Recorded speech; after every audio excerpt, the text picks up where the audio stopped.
Nah ini di samping Mbak Erin ini sudah ada Mas Alen ini. Mas Alen kan sedang mengikuti kegiatan proses pemerintahan di GKSBS Jati Agung.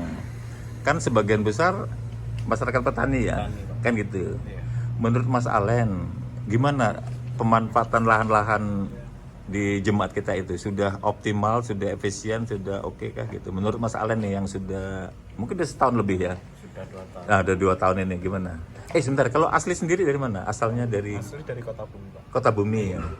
Jemaat Kota Bumi juga banyak yang petani, Banyak. peladang, pekebun kan gitu ya. Oke. Nah, ditambah dengan Jati Agung kan Jati Agung. memang daerah pertanian ya. Daerah pertanian. Menurut Mas Alen gimana? Walaupun latar belakangnya bukan pertanian ya, bukan isu pertanian atau perkebunan gitu.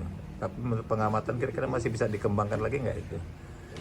Kalau Efektivitas dan efisiensinya lahan itu tentu masih bisa. masih bisa. Lebih lagi kan sekarang perlu memperkenalkan pertanian organik gitu, Pak. Ya, mungkin mereka sudah kenal, tapi untuk cara-caranya kan karena memang sudah terbiasa pertanian kimia, jadi mereka cukup sulit untuk mengenal pertanian organik itu. Model-model seperti itu, dan itu butuh butuh bimbingan, butuh arahan, karena memang ada beberapa jemaat yang sudah cerita itu memang susah karena sudah terbiasa dengan pupuk-pupuk kimia yang berbau kimia. Tapi kalau untuk lahannya sendiri sih sejauh ini sudah baik digunakan oleh jemaat. Kalau menurut Mbak Erin, apa memang sesuatu yang memang nggak bagus ya kalau kita pupuk kimia pabrik itu, pupuknya itu? Kalau untuk jangka panjang itu bakalan merusak tekstur tanah. Jangka panjang ngerusak ya gitu ya. Jadi arahnya nanti ke organik itu. Ada konsep selain yang organik tadi itu, ada nggak yang Mbak Erin ada konsep untuk sehingga lahan itu meningkat meningkat intensitas tanamnya kah, atau meningkat income per hektar per tahunnya gitu? Sebagai contoh misalnya nanam apa Mas Alen yang banyak di Jati Agung kita, jemaat kita? Kalau di Jati Agung kebanyakan jagung. Kebanyakan jagung. Nah, contoh jagung ya Mbak Erin ya. Jagung berapa produktivitas hasilnya per hektar itu kurang lebihnya? Yang pernah dengar hasilnya per ini kalau panen? Kalau panen ya Enak tehnya Mas Dodi, mantap nih. Nih teh bikinannya Mas Dodi. sejauh ini sih hasilnya baik sih Pak. Untuk menggunakan pupuk kimia itu hasilnya baik, bagus. Tapi untuk jangka kedepannya ini belum juga gitu. Kan memang perlu dipersiapkan untuk memahami bagaimana bertanam dengan model organik seperti ini. Kalau hasilnya sejauh ini masih baik, masih bagus. Dan di sana juga kan selain jagung ada sawah juga.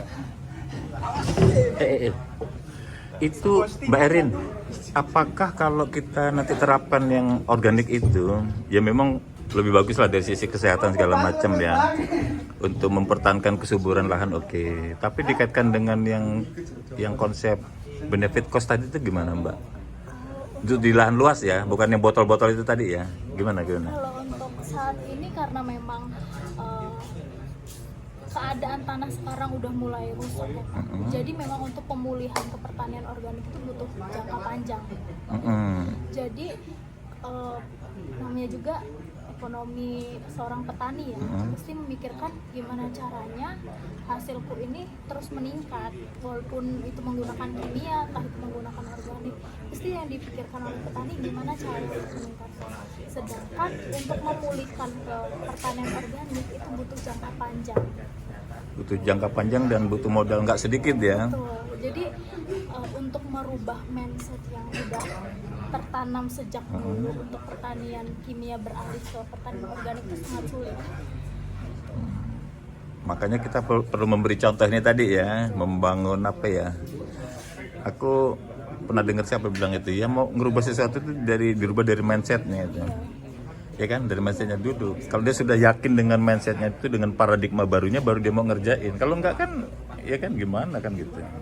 Ditambah dengan keadaan teknologi yang semakin canggih, serba instan, pupuk udah ada disediakan, obat-obatan jenis apapun udah ada dari pabrik-pabrikan. Jadi mereka udahlah, dengan aku punya pendapatan petani hasil pertanian sekian mampu untuk beli pupuk obat-obatan itu untuk meningkatkan hasil produksinya. Iya, iya. Itu sih yang mereka butuhkan. Jadi untuk merubah itu ya harus dari mindsetnya dulu.